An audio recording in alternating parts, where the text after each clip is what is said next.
What's up, everyone? It's Dakota, and welcome back to another Magic the Gathering video. And today we're going to be taking a look at Foundations. We have a few spoilers that we've gotten up to this point, and I kind of want to go over them because we did get some recently in some new Planeswalkers that have been, at one point or another, standard staples. Maybe not in the case of Liliana Dreadhorde General, but nonetheless still a very powerful Planeswalker. But, we're going to be going over the few cards that we have spoiled for currently. We have more spoilers that are going to be coming over the weekend. I believe they said that the panel was at like 2:30 Eastern time on Friday. So we'll end up getting some more Foundation spoilers. And then we will also go over Maro's list for cards that, are kind of spoiled, but obviously we don't have the physical cards officially announced in that way. But, it's kind of cool to look at, what we can expect from this new set. And with Foundations poised to take over Standard for the next 5 years, it is going to be very important and more than likely shape Standard based on some of these cards. And from the looks of it, it's going to be kind of like a core set in some ways, where we're going to get reprints of cards that, Liliana Dreadhorde General, Ajani Caller the Pride, Vivian Reed, necessarily these cards aren't going to be able to be printed in very specific sets. Like there's a very good chance, I would think, that we wouldn't be able to see these cards in, a future Standard set. But, I didn't think Liliana the Veil would be either. But, and I got proven wrong there. So, we're going to be going over Foundations. This is going to be hopefully a quicker video. But knowing me, it is not going to be a quicker video because I do love to talk and I love to, sit in front of the camera and talk to people. This is something I do for a lot of fun. So, of course, before we get into any of that, some admin things, of course, a little bit of shilling, if you will. If you're not already subscribed to the channel and you want to see more videos from me, where I talk mainly about the Modern Pioneer format, but we're going to be throwing in some Standard and some other longer form videos. So if any of that interests you, please consider subscribing, ring that notification bell so you know when those videos get posted. It's a free, easy way to support me and my content. And if you'd like to go even further, I have a few links in the description down below. One goes to my Discord server. You can feel free to join over there. Follow me on Twitter. My Twitter handle is in the description down below. And then finally, I want to thank the sponsor of the channel, Mana Traders. Mana Traders is a subscription-based service where you can actually go onto their website, and if you have an account with them, you can go and rent cards for Magic Online. And then go and play in things like leagues. You can go play in some of the challenges and stuff that take place over the weekend. And on top of that, too, they also have their free tournament series you can enroll into, play some matches, and actually win some prizes. So if any of that interests you, go ahead and follow my link in the description down below, and you'll get 5% off your monthly subscription. With all out of the way, let's go ahead and take a look at some of these cards from Foundations. Originally, like some of the cards we had seen, and I think there were some commons that were spoiled as well, but I don't really want to necessarily cover those. So I'm not 100% sure that those are like true confirmed spoilers. I would imagine they are. They have the same set symbol, but we're just going to stick to the rares and the lone Llanowar Elf that's here. So the initial set of cards that we kind of got shown were like Day of Judgment, Llanowar Elves, Anthem of Champions. These cards are, pretty interesting. We've been used to seeing like some kind of 4 or 5 mana Wrath in just about every set that ends up getting released.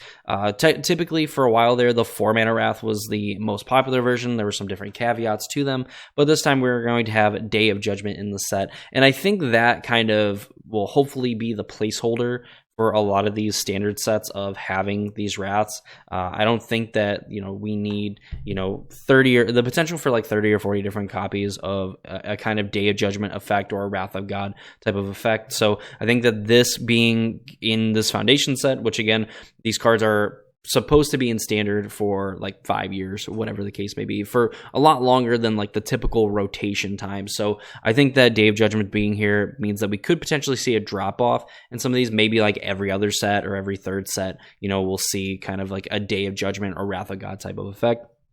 Llanowar Elf, I think, was the one that I think caught a lot of people, because I think for a while there, 1 mana elves were just deemed, I think, too powerful for Standard. Like there was a brief time where we didn't have it, and you had to rely on like the 2 mana dorks to do that. But it looks like with Llanowar Elves, we're going to have 1 mana elf, for at least the foreseeable future. And turns out it might just be okay for Standard play. And even right now, off the top of my head, I can't even think of any of the decks that are that would currently play Llanowar Elf. Which doesn't mean they couldn't give rise to new strategies, but the fact that Llanowar Elf isn't already like in like the best deck or like the overwhelming best deck of like Standard, and then also going to then be printed for another 5 years to potentially open that up. But nonetheless, like still a pretty cool card. I prefer the Elvish Mystic. Even like a Finhorn Elves would be kind of sweet, but Llanowar Elves will do just fine. The other one, Anthem of Champions, very simple, green and a white, enchantment, creatures you control get +1/+1, a 2-mana Anthem effect. There's no caveats to it. They don't have to be legendary. They don't have to be a certain creature type. It just, here you are, a blanket +1/+1 for all your creatures. This is pretty sweet. I think there's a lot of cool like token maker cards in the set. We have like Hop to it as like one I can think of off the top of my head that just makes 3 1/1s for 3 mana. Fits right in the curve. You end up making 3 2/2s, and of course you have a bunch of the other Lord type effects as well for that deck. In green white rabbits has been something that you kind of see here and there. I don't know if it's necessarily winning a world championship, but nonetheless it does show up, and it does have some very powerful cards and ways to kind of go wide. So I think Anthem of Champions being at 2 mana is kind of sweet because it is cheap enough to where it does fit in the curve. It's something that you can play on turn 2, or you can play this later and you can play it on like turn 4 or turn 5, where you can play this plus like another spell to get even more value, and of course still kind of get that bonus Anthem effect. So just a really nice card to kind of have. How much play is this going to see? Who knows? If obviously green white X creatures end up being very powerful, I always think a cheap Anthem effect can't really hurt, but obviously there's just kind of a ceiling and a floor to this, and I think they're pretty close together, and we'll find out if that ceiling and floor is like on like a 5th story building or if it's in the basement. It's really kind of hard to evaluate it from there, but of course you can think of all the the small creature decks that kind of get a benefit from just having a blanket +1/+1, and just kind of encourages maybe some more just in general, like these are good creatures that have a very good rate and very good stats for that rate with an Anthem of Champions to kind of help boost them up and kind of win combat in those scenarios. So definitely pretty neat there. We talked briefly on the Planeswalkers. We have Johnny Collar of the Pride, a 1 and double white Planeswalker for loyalty. Put a +1/+1 counter up to 1 target creature. You can target your opponent's things if you want to. -3, target creature gains flying and double strike until end of turn. -8, create X 2/2 white cat creature tokens where X is your life total. Just simple, solid Planeswalker. The -3 is probably going to be more beneficial than working up to the -8. There is some scenarios where putting +1/+1 counters on your creatures is very good. We know the Innkeeper's Talent is a very good card that you can, put counters on your creatures and then leveling up for 1 green mana. Those creatures then have Ward 1 that have counters on them. So a Johnny can kind of facilitate +1/+1 counters. You don't have to necessarily target those creatures with the Innkeeper's Talent. You can do a Johnny Collar of the Pride. Of course, when you get to the last level of Innkeeper's Talent, then a Johnny's going to be putting 2 counters on 1 creature. Not necessarily game breaking. We've definitely seen way more powerful things kind of happen, but the big thing on Johnny Collar of the Pride and what has made it so good a lot of the time is the -3, where you give a creature flying and double strike until end of turn. You play like a 3 mana 4/4, or a 4 mana 5/5, or in this case like 4 mana 6/6s. You go ahead and like maybe put a counter or 2 on it, give it flying and double strike, and ends up hitting for 14 or 16 damage. Is a lot, and a lot of the times can close out games in like those big green white decks. So a Johnny Collar of the Pride is definitely just a sweet card nonetheless to kind of think about in terms of like the ultimate on this Planeswalker is good, but the way of getting there isn't going to like help itself, but the minus ability does have some utility, and there is some benefit to throwing some +1/+1 counters around as well. Vivian Reed, back in the day, this was kind of a staple of the like the Golgari decks in I believe it was the Return to Ravnica, or not Return to Ravnica, but the Return to Ravnica, in like that kind of era of Magic. So, 5 mana, 5 loyalty. You look at the top 4 cards of your library, you may reveal a creature, land cover among them, put your hand, put the rest on the bottom of your library in a random order. -3, destroy target artifact, enchantment, or creature with flying. -8, you get an emblem with creatures you control, get +2/+2, have vigilance, trample, and indestructible. This is a very annoying Planeswalker to deal with. The fact that you kind of get some card advantage, the fact that it is a little bit higher on the curve, meaning that you kind of have a chance to establish a little bit of control of the board, end up actually gumming up the ground with some big creatures, and then Vivian Reed is just going to potentially make them even bigger, and then obviously they're going to play offense and defense very well. I like Vivian Reed when she was in standard. I don't know if this card's going to end up being very good. Obviously, I think the name of the game a lot of the time is efficiency. With like 5 mana for, either the +1 or -3 isn't really all that good. At least with a Johnny, it's a low curve Planeswalker. The minus ability, maybe so much in like the early game isn't necessarily like the greatest thing because you're not going to be able to get like that huge like one-shot potential a lot of the time. But at least when this comes down like the late game, you'll end up being able to do it. And Vivian Reed is definitely not a bad card if you're relatively even. Like you draw this and your opponent has like an empty board, there's a very good chance that this will go the distance and obviously get you some card advantage as well. So it remains to be seen, and that's kind of where my contention is with Liliana Dreadhorde General. So for 6 mana, 6 loyalty, whenever a creature you control dies, you draw a card. You can +1 to make a 2/2 black zombie creature token. -4, each player sacrifices 2 creatures of their choice. And then each opponent chooses a permanent they control of each permanent type and sacrifices the rest. Obviously, this -9 ability is game ending. You're gonna force your opponent to essentially choose like a creature, an enchantment, an artifact, a land, and then they're gonna have to sacrifice the rest of those permanents.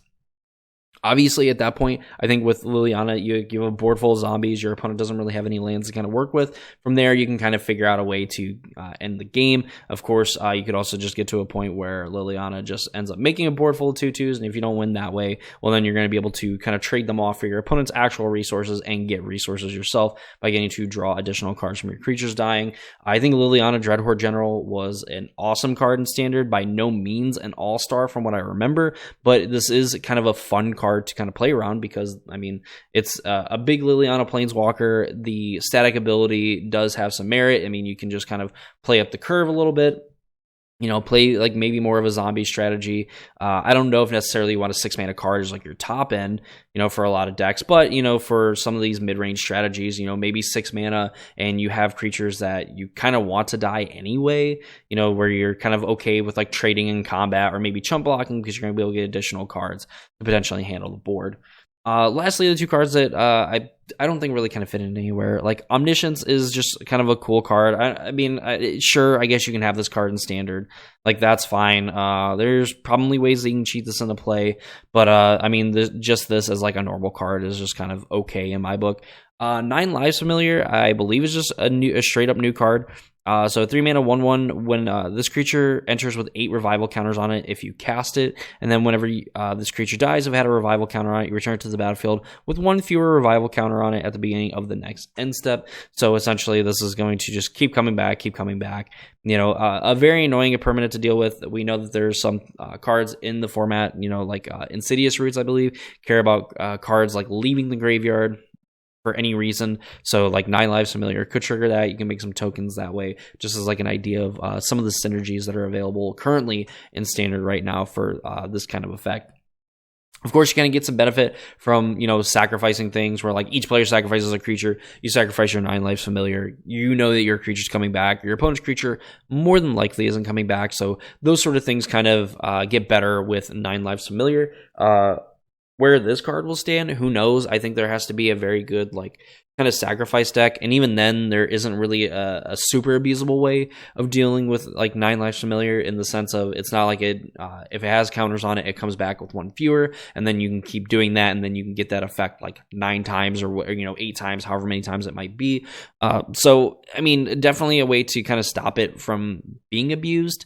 But at the same time, just something that can be abused over the course of multiple turns. So you kind of have to kind of play it that way. And it kind of gives your opponent as well a chance to, eat it out of the graveyard, which again, I don't even think is necessarily that good because I don't think the card is all that good, but that's kind of is what it is. But those are currently the cards that we have spoiled for the Foundation set currently as of the recording of this video. Let's go ahead and take a look at Maro's blog real quick. We'll kind of read through some of the prompts and things like that he has on his blog, and we'll kind of speculate on what cards we could potentially see coming to Foundations and in turn coming to Standard. So here we have Mark Rosewater's blog. I'll link it in the description down below so you can kind of read through it yourself. So reading it here from the top, before previews for Foundation officially begin, I thought it would be fun to do another one of my Duelist style teasers and give you some tiny hints to things that come. Note that I'm only giving you partial information. First up, here's some things you can expect. So bullet point 1, the 5 iconic creatures each show up on multiple cards. So I don't know if this necessarily means like I'm gonna assume that it would specify creature types. So there's 5 iconic creatures that could show up on multiple different cards. Now, who knows if this is actually in name or if this is like, you know, they show up in the art of the cards, and maybe they'll kind of outline potentially like their futures in, you know, later sets to be printed. 2 monocolor reprints, each of different colors that together win you the game. So we have a 2-card combo that wins the game, potentially entering standard for years to come. Some creature tokens in this set: 1/1 white rabbit, 2/1 blue ninja, 3/3 green raccoon, a 4/4 dragon, and a copy that's a nightmare, which is really interesting. A character from one of our most popular online Magic stories returns. Gideon, please. An 8/12 creature with Ward 4, and Ward 4 is like absolutely massive, you know, on this creature. So it's kind of cool, like Ward 4, but it's an 8/12, you know, just kind of like following 4s. So it's going to end up either being 16 mana or like 2 mana. So it's like 2, 4, 8, 12. It'd be cool if it was like an 8/16. Like having a 2-cost card with like having this, but it has like an insane drawback where it's like 2 mana, Ward 4, and it's an 8/16 or something like that would be kind of interesting. A creature with 7 evergreen keywords, which is a lot. So that's kind of like trample, first strike, vigilance, death touch, things like that. So they just stapled an Atraxa, and they were going to do another Atraxa, but then a 4th of that card got cut off, so now it's just 1 3/4 Atraxa. A Magic Invitational winner's card gets reprinted, and no, not the most powerful one, which is kind of left up to interpretation. So, you know, the invitational cards are, you know, things like Snapcaster Mage, Dark Confidant, Shadow Mage Infiltrator, the Meddling Mage, things like that. Players that won like certain tournaments, I believe is like a players, like the players tournament or something like that. Kind of what we see currently with like the world champion getting their own card. That's kind of like what these invitational cards are, is like if player won the invitational, they ended up getting printed onto a card. I would say that between like the two, the most powerful one would probably be like Snapcaster Mage, and Dark Confidant would be the most powerful ones. So I hope it's not something like Solemn Simulacrum or like Shadow Mage Infiltrator. I think that, you know, that would kind of suck, but I hope it's like Dark Confidant or Snapcaster Mage. Like those two, like I think are 1 and 2, so whichever one they would consider the most powerful. I would think Snapcaster Mage probably the most powerful, given the fact of how efficient kind of like each format has kind of gotten over the years. But Dark Confidant would still be kind of a really cool card to play with. And, of course, Snapcaster Mage. I have some good memories of Snapcaster Mage there. Counters in this set: +1/+1 counters, bait counters, fellowship, incubation, loyalty, which we've seen on Planeswalkers, revival on the cat, soul counters, stash counters, and stun counters. So the stun counters, revivals, we kind of know where the revival counters come from. The fellowship counters, we're not sure. Bait counters, +1/+1 counters, we're not really entirely sure on, you know, bait, fellowship, incubation. More than likely, they're bringing back the mechanic from the new Phyrexia, or not like old new Phyrexia, but the new new Phyrexia, where we have like incubation tokens and whatever. So we could potentially see something like that, but I don't know if they necessarily count as counters. I guess those are like tokens, so it'll be kind of interesting to see some of these cards. A card that's in the top 10 cards I sign gets reprinted. I'm not sure exactly what cards Maro gets to reprint or gets to sign. I'm sure it's probably any of the Maro named cards, but I don't know if it would be something like that. More deciduous mechanics get used in this set than any previous set. Non-time spiral block premier set. Okay, so that's interesting. So that's kind of like, that's going to wrap up some of these things to expect. Next, here are some rules text that will be shown up on cards. This spell costs 1 less to cast for each cat you control. You can't lose the game, and your opponents can't win the game. Some people have think that this is like Platinum Angel. You know, you can't lose the game, your opponents can't win the game. Target instant sorcery card in your graveyard gains flashback until end of turn. This has been speculated, but between this and the other block of text up there, that this could be Snapcaster Mage. Creatures you control get +10/+10, absolutely massive. This deck can have any number of cards named. Then exile all other nightmare tokens you control. Whenever you draw your second card each turn, create a token that's a copy of this creature. double the number of each kind of counter. You may pay black rather than pay the spell's mana cost if there are 13 or more creatures on the battlefield. Draw a card for each different mana value among non-land permanents you control.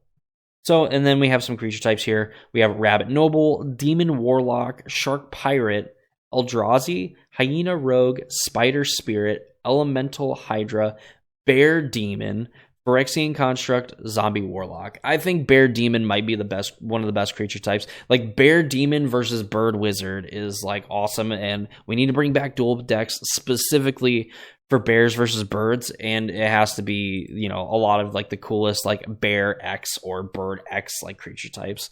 Finally, here's some names in the set: Bolt Wave, Electro Duplicate, Fishing Pole, Goblin Negotiation, Heir Apparent, Homunculus Horde, Midnight Snack, Perforating Artist, Refute, and Stab. I believe the Perforating Artist may or may not. I think I'd seen it on like another website where Perforating Artist was essentially the Blood Artist like card, but instead it was like a point of power, and instead of all creatures, it's just your creatures, and whenever that creature dies. So I mean, it sounds like it's not like it at all, but it's kind of like a mix of, you know, I guess it's really more like Zulaport Cutthroat more than anything. But, you know, the Foundation's debut will be live at MagicCon Vegas on October 25th at 2:30 p.m. Pacific time. So that means it'll probably be about 5:30 Eastern time where we will be getting the Foundation spoilers.